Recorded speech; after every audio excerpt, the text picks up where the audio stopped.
मागच्या लेक्चरमध्ये आपण ग्रहमालेविषयी माहिती घ्यायला सुरुवात केली होती. आपण एक थोडीशी उजळणी करूया. विश्व हे दोन भागात विभागलेलं आहे, ज्याच्यामध्ये मॅटर म्हणजे द्रव्य आणि ऊर्जा म्हणजे एनर्जी अशा दोन गटांचा समावेश आहे.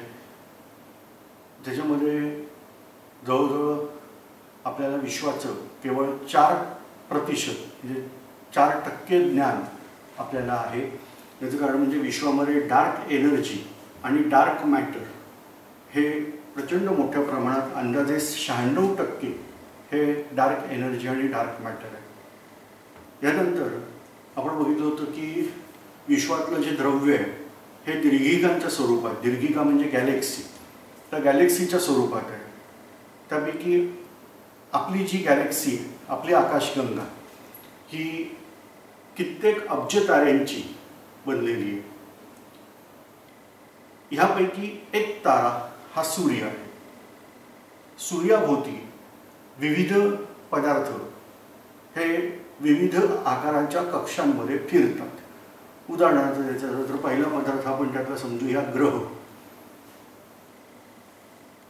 यानंतर ग्रहांभोवती फिरणारे उपग्रह, विविध प्रकारचे उल्का, अश्मी, ह्या सगळ्या गोष्टी, धूमकेतू, अशा विविध गोष्टी सूर्याभोवती फिरत आहेत. आपण त्यापैकी ग्रहांची माहिती घ्यायला सुरुवात केली होती. त्याच्यामध्ये बुध हा सूर्यापासूनचा संभाव्य असा पहिला ग्रह आहे. संभाव्य म्हणण्याचं कारण असं की काही शास्त्रज्ञांना अजूनही असा विश्वास आहे की बुध आणि सूर्य ह्याच्यामध्ये सुद्धा काही ग्रह असतील, परंतु आपण ते बघू शकत नाही. तर त्यामुळे ज्ञात असा पहिला ग्रह हा बुध आहे. यानंतरचा ग्रह हा शुक्र आहे. संस्कृतमध्ये तेज या अर्थाने शुक्र हा शब्द वापरला जातो. तर त्याप्रमाणे हा तेजस्वी, आणि आकाशात खरोखर जर बघितलं तर सूर्य आणि चंद्र यानंतरची सगळ्यात तेजस्वी गोष्ट हा शुक्र. हां, अपवाद आहे. जर कधी एखादा आकाशात सुपरनोवा म्हणजे अतिनवतारा जर दिसला तर तो कदाचित शुक्रापेक्षा तेजस्वी असू शकतो, पण अन्यथा शुक्र हा सगळ्यात तेजस्वी 3ऱ्या क्रमांकावर येतो. यानंतर आपण ज्या ग्रहावर राहतो तो म्हणजे पृथ्वी. आपण बघितलं त्याप्रमाणे बुध ग्रह, त्याच्यानंतर शुक्र, ह्या सगळ्यांना आणि निश्चितच पृथ्वी यांना स्थायीरूप असा पृष्ठभाग आहे. पृथ्वीचा पृष्ठभाग हा द्रवरूप नाही. बरेचदा हा प्रश्न विवाद्य आहे, परंतु 2/3 जमीन जरी असली, 2/3 पाणी जरी असलं तरी सुद्धा पाण्याच्या खालती जमीनच आहे. मरियाना गर्ता ही जास्तीत जास्त 11 किलोमीटर खोल आहे. म्हणजे तिथला समुद्र हा 11 किलोमीटर खोलीचा आहे, पण अन्यत्र मात्र एवढी खोली नाही. आणि ह्या पाण्याखालती परत स्थायीरूप आवरणच आहे. सुमारे 35 ते 45 किलोमीटरचं भूकवच हे पृथ्वीचं आहे. यानंतर मात्र द्रवरूप अवस्था येते आणि गाभा हा परत एकदा स्थायीरूप अवस्थेत आहे. तर या रीतीने पृथ्वी हा ग्रह तिन्ही अवस्थांमध्ये म्हणजे स्थायू, वायू आणि द्रव अशा तिन्ही अवस्थांमध्ये आहे. नंतरचा ग्रह येतो मंगळ. आता हे जे पहिले ग्रह आहेत यांना अंतर्ग्रह असं म्हणतात. म्हणजे बुध आणि शुक्र ह्यांना अंतर्ग्रह, इंग्लिशमध्ये मात्र ह्याला इनर प्लॅनेट नाही म्हणत. इंग्लिशमध्ये याचं ट्रान्सलेशन केलेलं आहे ते म्हणजे इन्फिरियर प्लॅनेट असं ट्रान्सलेशन केलेलं आहे. याचं कारण म्हणजे हे दोन्ही ग्रह रात्रीच्या आकाशात डोक्यावरती दिसत नाहीत. एकतर सूर्यास्तानंतर किंवा सूर्योदयापूर्वी हे ग्रह दिसू शकतात. ते डोक्यावर येतच नाहीत असं नाही, येतात, परंतु ते दिवसा डोक्यावर असतात आणि त्यामुळे आपल्याला ते दिसत नाही. त्यातल्या त्यात ज्या वेळेला ग्रह हा सूर्याचा समोरून, सूर्यबिंबा समोरून जातो त्यावेळेला दिसू शकतो. उदाहरणार्थ 2016 मे महिन्यामध्ये बुध ग्रह हा सूर्यबिंबावरून सरकला होता. तर त्यावेळेला आपल्याला तो बघता आला दुर्बिणीच्या साह्याने. अर्थात सूर्याकडे डायरेक्ट दुर्बीण रोखायची नसते, वेगवेगळे फिल्टर लावून त्याच्यातून आपल्याला हे बघता येतं. तर असे काही ग्रह आहेत की जे सूर्याच्या बिंबावरून आपण जाताना बघू शकतो. हे दोन ग्रह आहेत प्रामुख्याने, ते म्हणजे शुक्र आणि बुध. त्यांना आपण इन्फिरियर प्लॅनेट म्हणतो. आता मंगळापासून पुढचे ग्रह म्हणजे पृथ्वीच्या कक्षेच्या बाहेरून फिरणारे हे बहिर्ग्रह आहेत. इंग्लिशमध्ये ह्याला सुपिरियर प्लॅनेट असं नाव दिलेलं आहे. मंगळ हा ग्रह हा दिसायला लाल रंगाचा आहे. याचं कारण म्हणजे बहुतांश पृष्ठभाग त्याचा लाल रंगाचा आहे, पण सगळा पृष्ठभाग लाल रंगाचा नाही. ह्याला बर्फाच्या टोप्या आहेत, परंतु हा बर्फ हा पाण्याचा नाही आहे. ह्यामध्ये अधिकांश स्थायीरूप कार्बन डायऑक्साईड आहे, ज्याला मराठीमध्ये शुष्क बर्फ, इंग्लिशमध्ये ड्राय आईस म्हणतात, त्याचा समावेश या मंगळावरती आहे. मंगळाकडे जेव्हा दुर्बिणीतून बघितलं गेलं सुरुवातीच्या काळात आणि तसं रिझोल्युशन पॉवर म्हणजे दुर्बिणीची वर्धन क्षमता वाढवून जेव्हा बघितलं गेलं, तेव्हा असं लक्षात आलं की मंगळावरती आडव्या उभ्या रेषा या बघायला मिळतात. आणि त्यावरून ही कल्पना आली की हे बहुतेक मंगळावरच्या मानवाने खोदलेले कालवे असावे. आणि तिथून माणसाला कायम एक संभाव्य जीवसृष्टी ही मंगळावर सापडेल असं वाटत आलेलं आहे. शुक्रावरती तापमान खूप उच्च असल्यामुळे जीवसृष्टी असणं शक्य नाही असं आपल्याला वाटतं.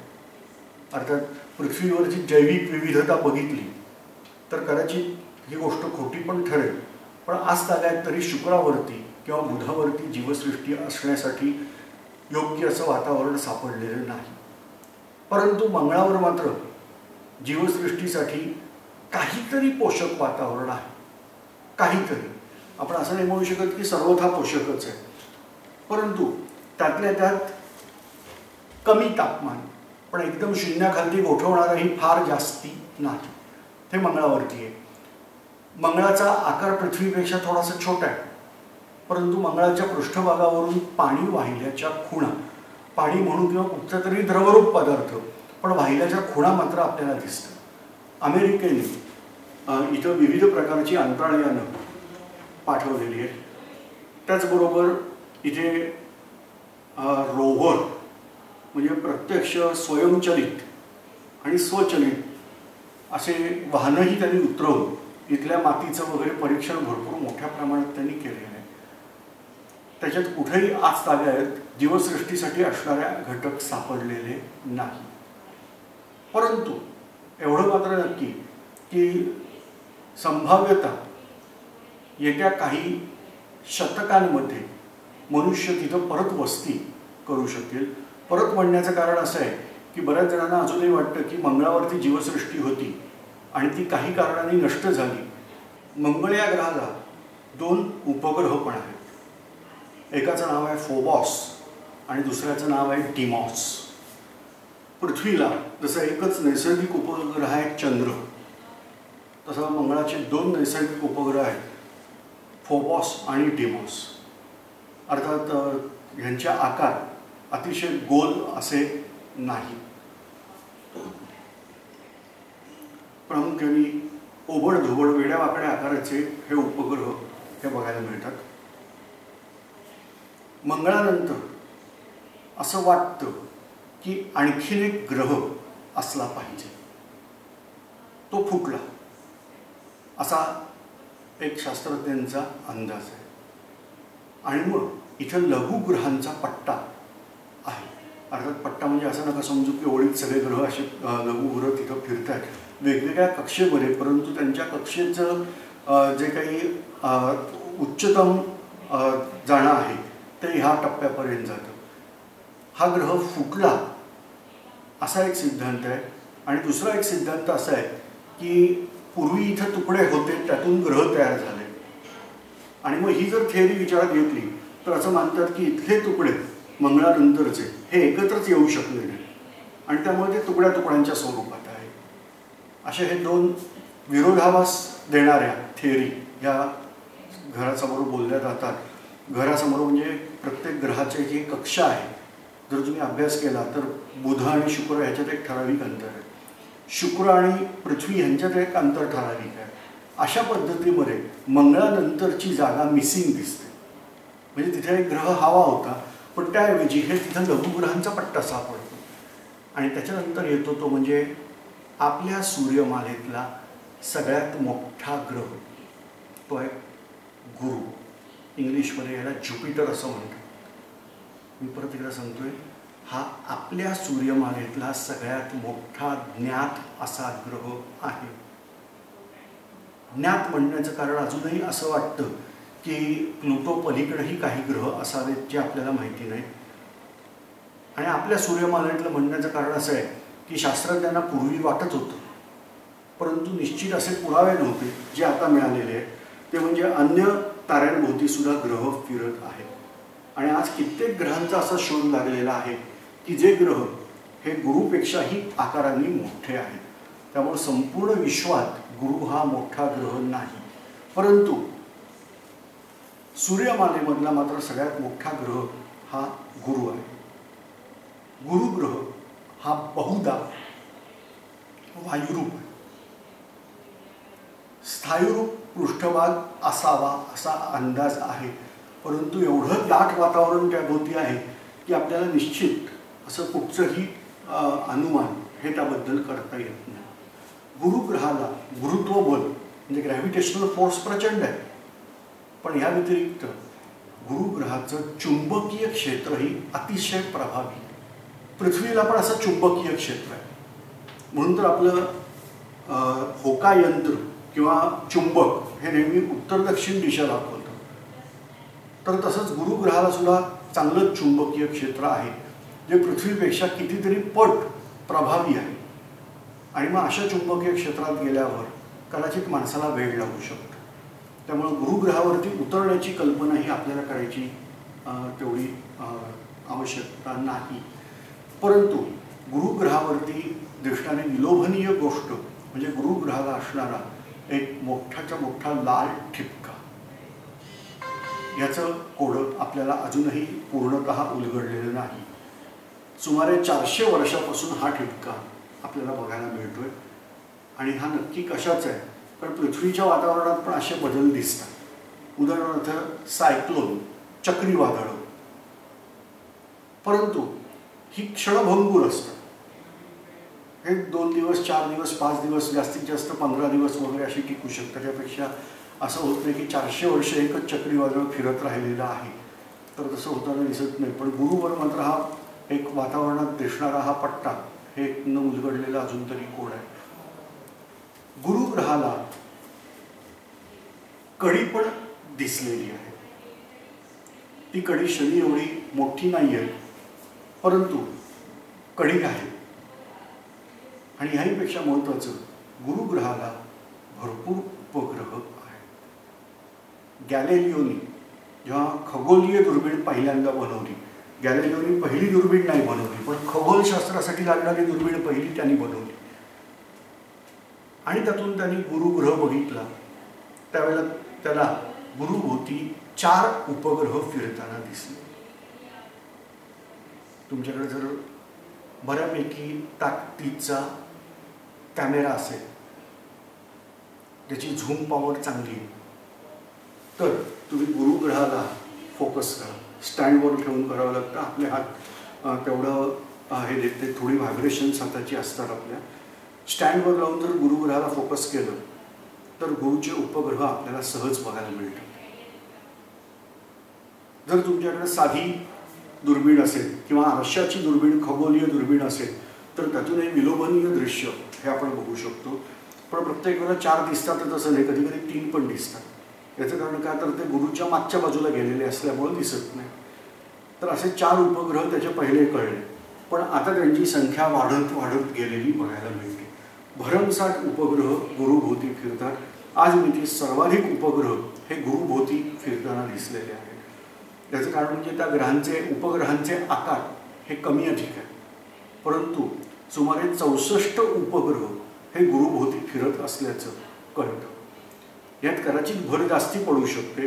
याचं कारण म्हणजे हे महाकाय ग्रह आहेत आणि मग आकाशात फिरणारे, इतरत्र जे फिरणारे दगडधोंडे असतात किंवा लघुग्रह वगैरे असे जे असतात, हे जर गुरुच्या कचाट्यात सापडले तर गुरुभोवती फिरायला सुरुवात करतात.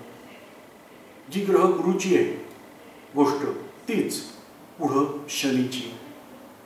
शनी हा साध्या डोळ्यांनी दिसणारा शेवटचा ग्रह आहे. हा अतिशय विलोभनीय दिसतो. निळ्या रंगाचा हा ग्रह आहे. दुर्बिणीतून जर बघितलं तर ह्याच्या भोवती कडे दिसतात. शनीला सुद्धा भरपूर उपग्रह आहेत. अर्थात शनी हा पृथ्वीपासून खूप दूर अंतरावर आहे आणि त्यामुळे त्याची आकाशात फिरण्याची जी गती आपल्याला दिसते. लक्षात ठेवा, मी शनीची गती हा शब्द वापरला नाही. आपल्याला जी गती त्याची फिरताना दिसते ही कमी. उदाहरण देतो, तुम्ही जर वाहनाने कुठच्या चालला असाल तर जवळची झाडं तुम्हाला पटापट मागे जाताना दिसतात, पण लांबची झाडं हळूहळू मागे सरकताना दिसतात. तुमची गाडी ज्या दिशेला जाते त्याच्या विरुद्ध दिशेला. शनी हा खूप लांब असल्यामुळं आपल्याला त्याची ही जी गती आहे ती अशाच रीतीने कमी दिसते. संस्कृतमध्ये शनैही ह्या शब्दाचा अर्थ आहे हळू जाणारा, आणि म्हणून याचं नाव ठेवलेलं आहे शनी. म्हणजे आपल्याला लक्षात येईल तर संस्कृतमध्ये जेव्हा नावं ठेवली गेली ही सगळी, त्यावेळेला त्या ग्रहांच्या कुठच्या तरी गुणधर्माचा विचार करून त्याला नाव दिलेलं आहे. आत्ता जे उदाहरण दिलं की शुक्र म्हणजे तेजस्वी आहे म्हणून नाव, गुरु म्हणजे मोठ्या आकाराचा आहे म्हणून हे नाव, शनी म्हणजे हळूहळू जाणारा म्हणून हे नाव. तथापि काही प्रश्नांची उत्तरं मिळत नाही. किंवा आमच्या पूर्वजांना जर एवढं ज्ञान होतं खगोलशास्त्राचं तर शनीच्या पुढची ग्रहमाला आमच्या पूर्वजांना का माहिती नव्हती. काही जण म्हणतात राहू केतू ही ती नाव आहेत, पण राहू केतू ही ग्रहांची नावं नाही. मी जेव्हा ग्रहण ही कन्सेप्ट सांगणार आहे त्यावेळेला राहू केतूबद्दल माहिती सांगेल. राहू केतू हे आकाशातले काल्पनिक बिंदू आहेत, हे ग्रह नाही. बऱ्याच जणांचा तसा ग्रह असतो की राहू केतू पण ग्रह आहेत. विशेषतः पत्रिकेमध्ये राहू केतू वगैरे काहीतरी दिसतात. काही जणांना राहू केतू ही राक्षसांची नाव आहेत असं लहानपणी सांगितलेलंच पक्क बसलेलं असतं डोक्यात. एनिवे, आपण परत मुद्द्यावर जाऊया की शनीनंतर ग्रहमाला माहीत नव्हती, जी खूप उशिरा युरोपियन सायंटिस्टनी शोधून काढली. त्यापैकी पहिला ग्रह आहे युरेनस. पण यामुळं सूर्यमालेचा व्यास हा जवळजवळ दुप्पट झाला. त्याचं कारण म्हणजे चला आपण नकाशा हे बघितल्यावरच लक्षात येईल की समजा हा सूर्य आहे.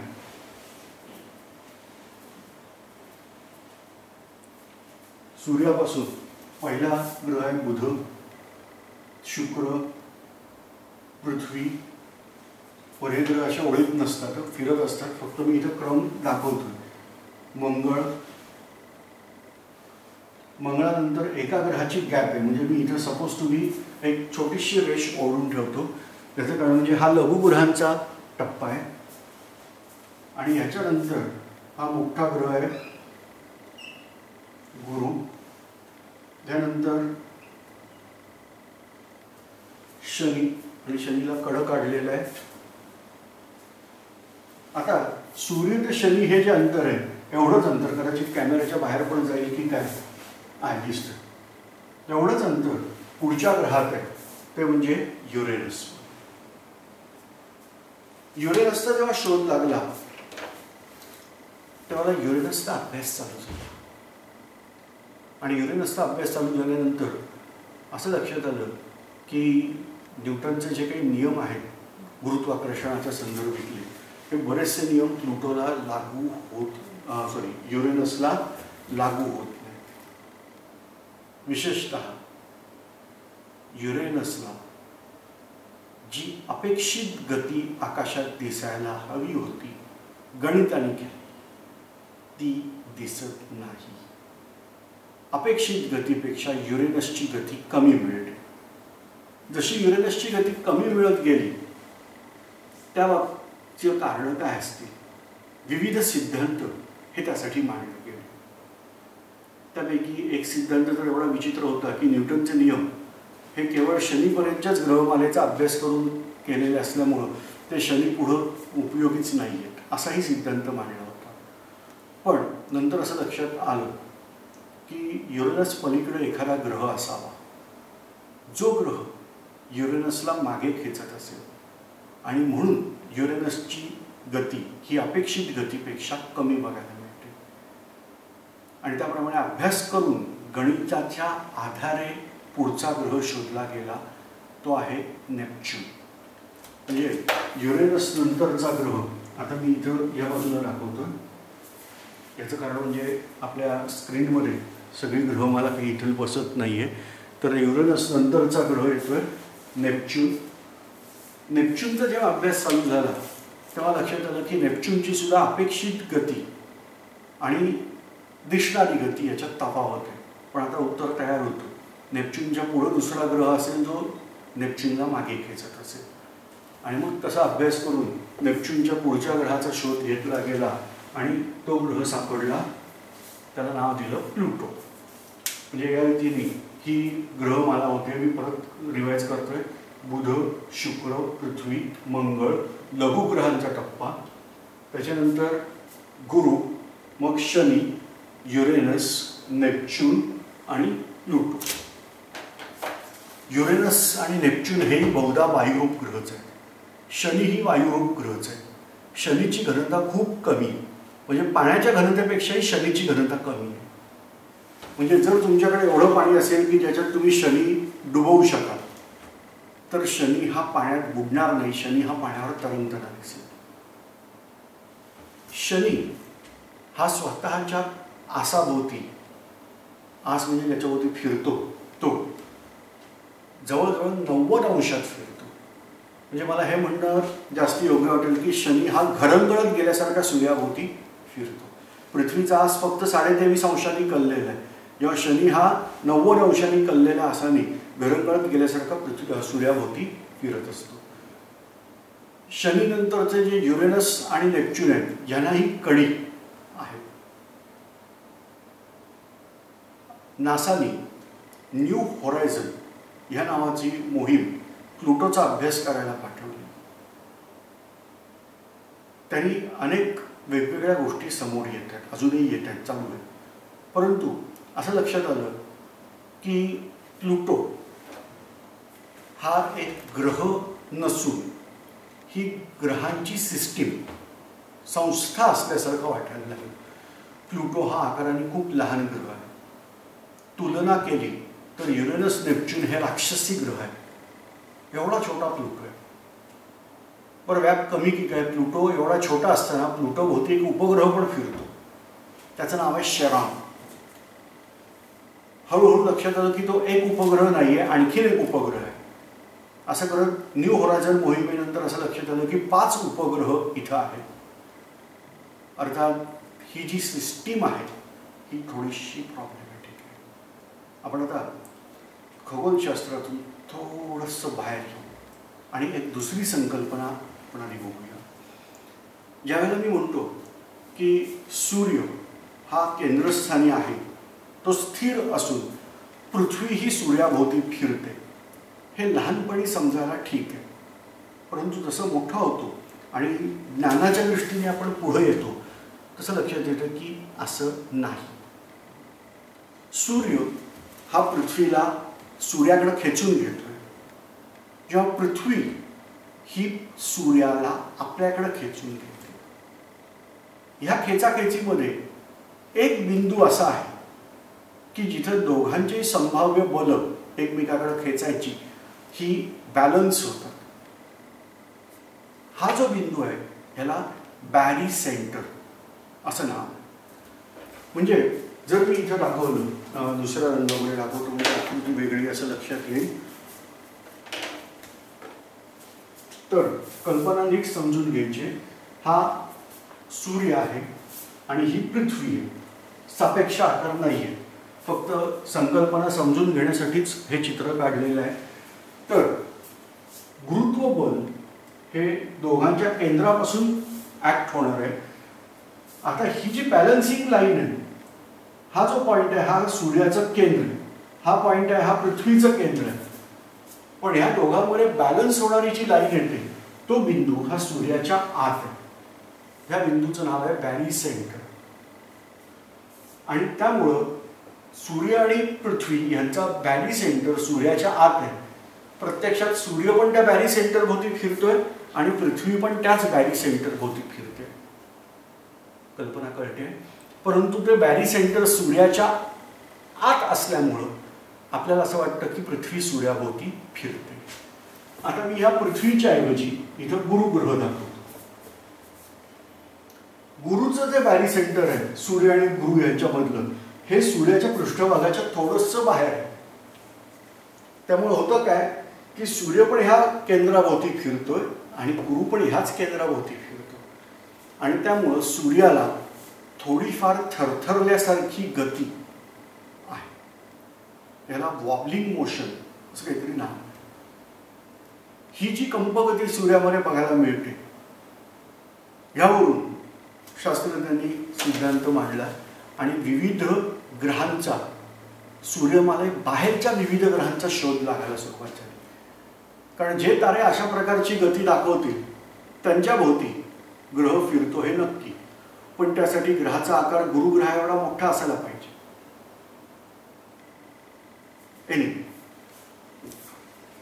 म्हणजे थोडक्यात ह्या दोघांचं वस्तुमान किती आहे त्याच्यावर बॅरी सेंटरची जागा कळते. आता ह्याला सूर्याच्या ऐवजी प्लुटो म्हणा आणि ह्याला शेरॉन म्हणा. गडबड लक्षात येते काय आहे ती, की प्लुटोचाच आकार लहान आहे, शेरॉन आणि किती असणार आहे, आणि त्यामुळे ह्या दोघांचं बॅरी सेंटर हे प्लुटोच्या बाहेर आहे. आणि त्यामुळं जरी मी म्हटलं शेरॉन हा उपग्रह आहे, तरी प्रत्यक्षात शेरॉन हा उपग्रह नाही.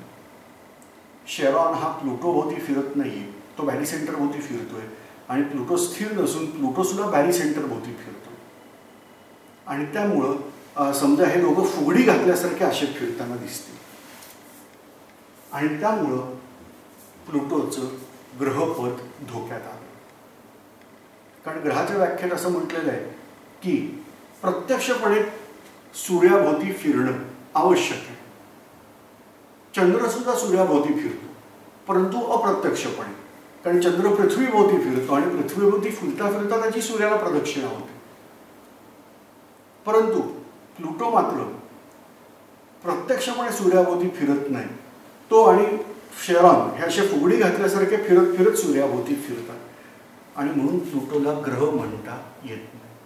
पुढे जसजसे वेगवेगळे उपग्रह प्लुटोचे सापडले तसं लक्षात आलं की ही सगळी ग्रहांची एक सिस्टीम आहे. याला ड्वार्फ प्लॅनेट म्हणजे खुजे ग्रह असं नाव दिलेलं आहे. तर अशा रीतीने हा बॅरी सेंटरचा कन्सेप्ट हा आपल्याला इथं महत्त्वाचा आहे. इथे आपण ग्रहमालेची अतिशय थोडक्यात अशी ओळख करून घेतली आहे.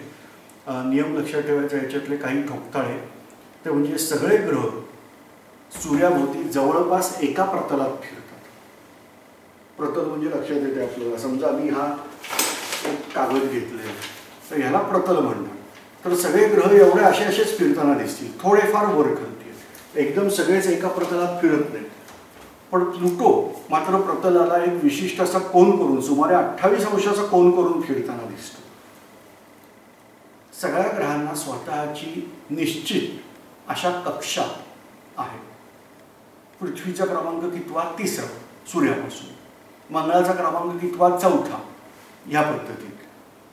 परंतु नेपच्यून नंतरचा जो प्लुटो येतो तो कधी कधी 8वा ग्रह आहे आणि कधी कधी 9वा ग्रह आहे.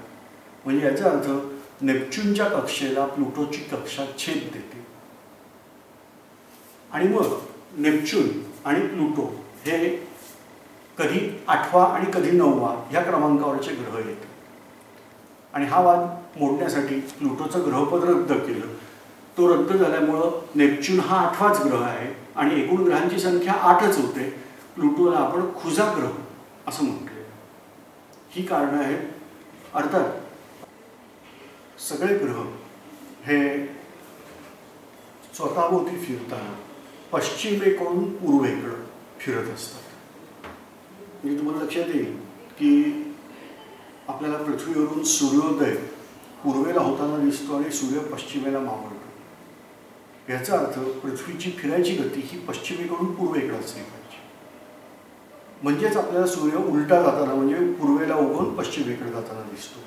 प्रत्यक्षात सूर्य आहे तिथंच आहे. पृथ्वी जागा आपली जी आहे ती स्वतःभोवती फिरण्यामुळे आपल्याला हा भास होतो की सूर्याचा उदय होतो आणि अस्त होतो. युरेनस आणि व्हीनस, व्हीनस म्हणजे शुक्र, हे 2च ग्रह असे आहेत की जे उलटे फिरतात. उलटे म्हणजे पूर्वेकडून पश्चिमेकडे. बाकी सगळे ग्रह पश्चिमेकडून पूर्वेकडे फिरतील, तर हे ग्रह पूर्वेकडून पश्चिमेकडे फिरतात. हा एक ठोकताळा त्यातला लक्षात ठेवायचा. ही मी साधारणतः ग्रहमालेबद्दलची थोडक्यात माहिती सांगितली. अर्थात हे फक्त ग्रहाबद्दलची माहिती. त्याच्यामध्ये लघुग्रह त्याची माहिती आहे घ्यायची आहे. मंगळ आणि गुरु याच्यामध्ये हे लघुग्रह होते आहेत. इथं एखादा ग्रह होता जो फुटला आणि लघुग्रह तयार झाले, किंवा इथले जे तुकडे होते दगडांचे हे जोडून एक ग्रह तयारच झाला. अशा दोन थिअरी त्यांच्याबद्दल देतात. अर्थात हे लघुग्रह काही वर्तुळाकार कक्षेत भ्रमण करत नाही. लक्षात ठेवा, कोपर्निकस नावाचा शास्त्रज्ञ आहे. कोपर्निकसने असं सांगितलं की ग्रह हे सूर्याभोवती फिरतात. ह्या पूर्वीचा सिद्धांत हा होता, त्याला म्हणतात जिओसेंट्रिक व्ह्यू ऑफ युनिव्हर्स. जिओसेंट्रिक व्ह्यू म्हणजे पृथ्वी केंद्रस्थानी असून विश्व सगळं पृथ्वीभोवती फिरतं. तर हा जो सिद्धांत आहे, या सिद्धांताला तडा देणारा सिद्धांत हा यांनी मांडला कोपर्निकसनी. त्यांनी सांगितल्याप्रमाणे ग्रह हे पृथ्वीभोवती नसून सूर्याभोवती फिरतात. आणि यानंतर केपलर नावाचा सायंटिस्ट आहे, त्या केपलरने असं सांगितलं की फक्त ग्रह सूर्याभोवती फिरत नाहीत, तर ते लंबवर्तुळाकार कक्षेत फिरतात. म्हणजे इलिप्टिकल ऑर्बिट्स ही आहे. आता पृथ्वी सुद्धा सूर्याभोवती लंबवर्तुळाकार कक्षेत फिरते. लंबवर्तुळाकार कक्षेची एक गंमत अशी आहे की कधी कधी पृथ्वी सूर्याच्या खूप जवळ येते आणि कधी कधी सूर्यापासून लांब असते. ज्या वेळेला ती सूर्याच्या जवळ येते त्या स्थितीला पेरिहेलियन असं नाव आहे. म्हणजे मला मराठीत आत्ता नक्की सांगता येत नाही, पण सूर्याच्या जवळची जी स्थिती आहे, इंग्लिशमध्ये त्याला पेरिहेलियन. पेरी याचा अर्थ ते लॅटिन का ग्रीकमध्ये जवळ घेतात, आणि हेलस म्हणजे सूर्य. तर सूर्याच्या जवळ, तर ह्याला बहुतेक ते उपसूर्य असं नाव आहे. तर ही पेरिहेलियन पोझिशनला पृथ्वी म्हणजे सूर्याच्या एकदम जवळ असते, आणि कधी कधी ती सूर्यापासून खूप लांब जाते. याला अपहेलियन पोझिशन म्हणतात, म्हणजे बहुधा अपसूर्य स्थिती असावी. तर ह्या दोन स्थिती पृथ्वीच्या महत्त्वाच्या आहेत. मी परत एकदा सांगतोय की पेरिहेलियन म्हणजे पृथ्वी सूर्याच्या जवळ जाते, आणि अपहेलियन म्हणजे सूर्यापासून लांब जाते. ही जवळ जाते लांब येते म्हणजे अशी अशी जवळ नाही जात. तर हे लंबवर्तुळाकार कक्ष आहे, इथं सूर्य आहे. तर ह्या स्थितीमध्ये पृथ्वी सूर्यापासून खूप लांब आहे, आणि ह्या स्थितीमध्ये पृथ्वी सूर्याच्या खूप जवळ आहे. तर ही स्थिती आहे, ह्याला म्हणणार आहे पेरिहेलियन, आणि ह्या स्थितीला म्हणणार आहे अपहेलियन. साधारणतः जानेवारी महिन्यामध्ये पृथ्वी सूर्याच्या जवळ असते. काहीतरी वेगळं वाटते, पण जानेवारी म्हटल्यानंतर आमच्याकडे हिवाळा असतो, आणि मी इथं सांगतोय की पृथ्वी सूर्याच्या जवळ असते. आणि जून महिन्यामध्ये जुलै महिन्यात पृथ्वी सूर्यापासून लांब असते. तेव्हा 21 जून ही कडक उन्हाळ्याची तारीख असताना आपण बघतोय की 4 जुलैच्या आसपास पृथ्वी ही सूर्यापासून सगळ्यात लांब असते. याची कारण म्हणजे उन्हाळा आणि हिवाळा हे ऋतू केवळ सूर्य आणि पृथ्वी ह्याच्या अंतरावर नाही, तर पृथ्वीचा कललेला आस हे त्याचं कारण आहे. आपण या संदर्भात नंतर विवेचन बघणार आहोत. आत्ता फक्त लक्षात ठेवा की पृथ्वी ही सूर्याच्या कधी कधी खूप जवळ असते आणि कधी लांब असते. जेव्हा पृथ्वी सूर्याच्या जवळ असते तेव्हा त्याला म्हणतात पेरिहेलियन पोझिशन. पृथ्वी सूर्यापासून लांब असते त्याला म्हणायचं अपहेलियन पोझिशन. त्याचप्रमाणे चंद्राची पण कक्षा अशीच आहे. चंद्र पण कधी कधी पृथ्वीच्या खूप जवळ येतो आणि कधी कधी खूप लांब असतो. ज्यावेळेला चंद्र पृथ्वीच्या जवळ येतो तर त्याला म्हणतात पेरिजी, आणि चंद्र पृथ्वीपासून लांब गेला तर त्याला म्हणतात ॲपोजी पोझिशन. या रीतीने विविध ग्रहांची माहिती आपण थोडक्यात घेतली. या व्यतिरिक्त सूर्यमालेतला आणखीन एक घटक आहे, तो म्हणजे धूमकेतू, इंग्लिशमध्ये कॉमेट. पूर्वापार विविध धूमकेतू दिसल्याच्या नोंदी आहेत. बऱ्याच ठिकाणी असं मानलं जातं की धूमकेतू म्हणजे अपशकुन. काही संस्कृती धूमकेतू म्हणजे राज्यावर किंवा राजावर येणारं संकट असंही म्हणतात. अर्थात बरेच जण म्हणतात त्याप्रमाणे ह्याच्यात काही अर्थ नाही आहे. धूमकेतू आकाशात दिसणं ही एक खगोलीय घटना आहे आणि ही अतिशय सुंदर घटना असते. मोठ्या आकाराचा धूमकेतू दिसणं ह्याची तर पर्वणी असते. मी स्वतः 2 धूमकेतू नुसत्या डोळ्यांनी आकाशात चांगल्या रीतीने बघितलेले आहेत. एक हेल-बॉप नावाचा धूमकेतू आणि दुसरा ह्याकुताके नावाचा धूमकेतू. अर्थात हे जे धूमकेतू आहेत हे आकाराने मोठे नसतात. याचा साधारणतः व्यास हा 10 किलोमीटरच्या आसपास आहे. तुम्हाला जर माहिती असेल तर हॅले या शास्त्रज्ञांनी असं सांगितलं की धूमकेतू पिरियॉडिकली येतात आणि त्याप्रमाणे त्यांनी प्रेडिक्ट केलं की एक धूमकेतू दर 76 वर्षांनी दिसतो. त्यालाच आता आपण हॅलेचा धूमकेतू म्हणतो. हा ज्ञात असा सगळ्यात मोठा धूमकेतू होता. ह्याचा व्यास हा प्लुटोपाशी असताना साधारणतः 10 किलोमीटरच्या आसपास असतो. हे प्लुटोच्या आसपास पलीकडून कुठून तरी येतात. जर मी तुम्हाला संक्षिप्त रूपात दाखवलं म्हणजे एवढी मोठी सूर्यमाला दाखवण्यापेक्षा छोटीशी जर दाखवली तर हे कल्पना क्लिअर होईल. हा सूर्य आहे आणि असं गृहीत धरूया आपण की हे प्लुटोचा ऑर्बिट आहे. प्लुटोची ही कक्षा आहे. तर अशा वेळेला संभाव्यतः धूमकेतू ही प्लुटोच्या पलीकडून कुठून तरी येतात. हे सूर्याला असा वळसा घालतात आणि परत निघून जातात. धूमकेतूच्या कक्षा ह्या अतिलंब वर्तुळाकार असतात. ही लंब वर्तुळाकार झाली तर ही अतिलंब वर्तुळाकार आहे आणि मग ह्या कुठंतरी जाऊन मिळालेले आहेत आणि मग त्या मार्गावरून धूमकेतू परत परत सूर्याभोवती फिरायला येतात. आता हे जे धूमकेतू येतात हे प्लुटोच्या आसपास असताना चिखल माती दगड असा गोळा असतो. जसं ते शनीच्या पुढं यायला सुरुवात होते तसं सूर्याच्या उष्णतेमुळे त्यांची एक बाजू तापायला लागते आणि मग बर्फ वितळून त्याचं पाणी होणं, वाफ होणं आणि मग हळूहळू त्याला ते वाफ सगळ्या आकाशात स्प्रे होणं, पसरली जाणं ही सुरुवात होते. ज्याच्यावर प्रकाश पडला असता परावर्तित होतो आणि आपल्याला धूमकेतू म्हणजे शेपटी असल्यासारखं दिसायला सुरुवात होतं. संस्कृत केतू या शब्दाचा अर्थ मराठीमध्ये आहे पताका.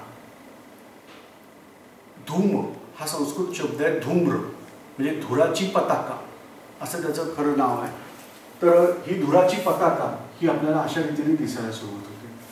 ज्या वेळेला हा धुराचा लोट त्या बाजूला उलट्या बाजूला याचं कारण का तर सूर्यावरून विविध प्रकारच्या गोष्टी बाहेर फेकल्या जात असतात. त्यांना सौरवात असं म्हणतात. त्या सौरवातामुळे धूमकेतूची शेपटी ही कायम सूर्याच्या विरुद्ध दिशेला असते. तुम्ही कुठच्याही ठिकाणी बघितलं तर धूमकेतूची शेपटी ही सूर्याला नेहमी विरुद्ध बाजूने असते आणि मग धूमकेतू पृथ्वीच्या किती जवळून जातो त्याच्यावर त्याचा आकार दिसतो. ही शेपटी कित्येक लाख किलोमीटर पसरलेली असते. हॅलेचा धूमकेतू हा मोठा होता परंतु हेल-बॉप हा जो धूमकेतू दिसला त्याचा व्यास नेपच्यूनच्या आसपास असताना सुमारे 26 किलोमीटर होता. त्यामुळं तोही भरपूर मोठा धूमकेतू होता. परंतु त्याची शेपटी किती मोठी होते त्याच्यावर त्याचा आकार दिसतो आणि दुसरी गोष्ट तो पृथ्वीच्या किती जवळून जातो. उदाहरणार्थ 1986 साली जेव्हा हॅलेचा धूमकेतू आला होता त्यावेळेला तो पृथ्वीपासून खूप लांब अंतरावरून गेला होता आणि त्यामुळं आपल्याला तो साध्या डोळ्यांनी बघता आला नव्हता. दुर्बिणीनेच तो दिसणार होता. 1910 साली उलटी गोष्ट होती. पृथ्वी ही हॅलेच्या धूमकेतूच्या शेपटीतून गेली होती आणि त्यावेळेला तो प्रचंड मोठा धूमकेतू दिसला होता. तर अशा काही गोष्टी या धूमकेतूंच्या बाबतीत आहेत.